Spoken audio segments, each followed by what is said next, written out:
ก็คือแปดเนื้อหนูอีก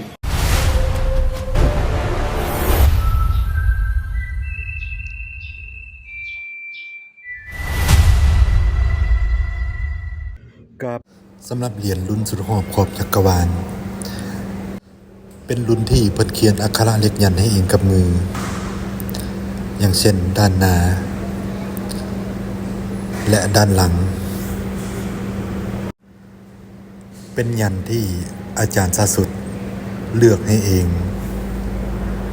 เพื่อความเป็นสิริมงคลให้กับลูกศิษย์ลูกหาที่ได้ไปคำไปคูณให้มีแต่สิ่งดีๆเข้ามาในชีวิต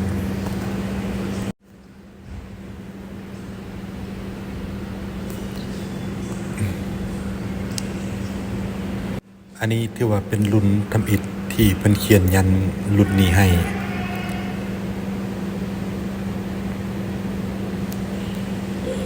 ซึ่งหลวงปู่สาสุดเพิ่นได้บอกว่ายันนี้มีพุทธคุณ108ประการเป็นยันเก่าโบราณและมีความศักดิ์สิทธิ์หลายไผมีไว้จะมีด้วยความอุดมสมบูรณ์เจริญหั่งมี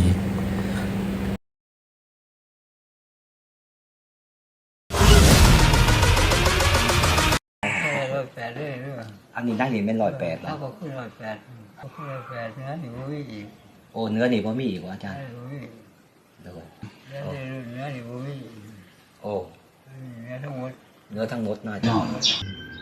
อันสิ ไปแล้วมีที่กันเอาเรียกจุ๊บมาก โอ้เอาตัวเบียงบ่อาจารย์โอ้เบียงมีกอกยามีขอยาน้โดยโดยสาธุ เพราะแต่ว่าเขายังขาดอย่างนึงยังบ่เป็นหยังแต่ว่าสิให้คุณเฮ็ดลูกใหม่อีกแม่นบ่ได้นะำพวกข้า พวกขาดเนาะผมเลยเรียกเลยมันขาดพวกขาดผมเฮ็ดแล้ว มื้อนี้ได้มาขอพรอาจารย์สิเปิดวันที่25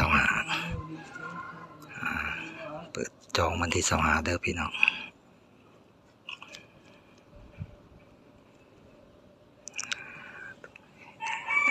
ซึ่งก็เป็นมืองามยามดีที่ครูบาอาจารย์เพิ่นได้เลือกให้ไผไวคนนั้นมีสิทธิ์ได้ยอดจองไวคนจองหลายจักหน่อยจองบ่ทัน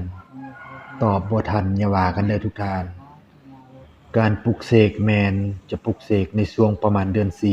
4ปู่เพิ่นเมตตาจะปลุกเสกให้3มื้อ3คืนถ้าสุขภาพดีและเวียกงานราบรื่นดี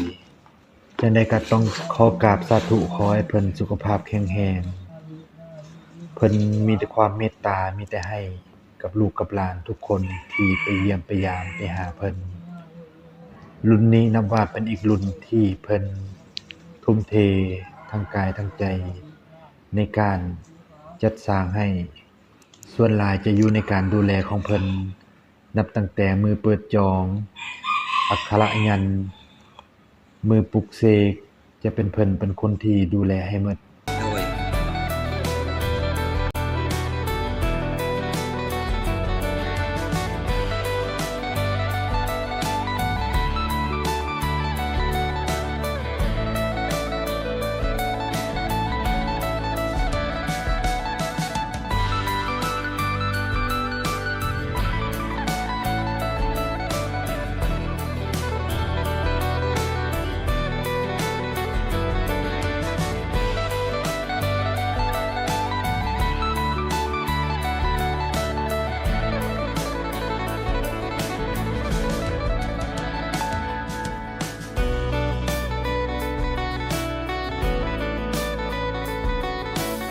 ความสุขความเจริญ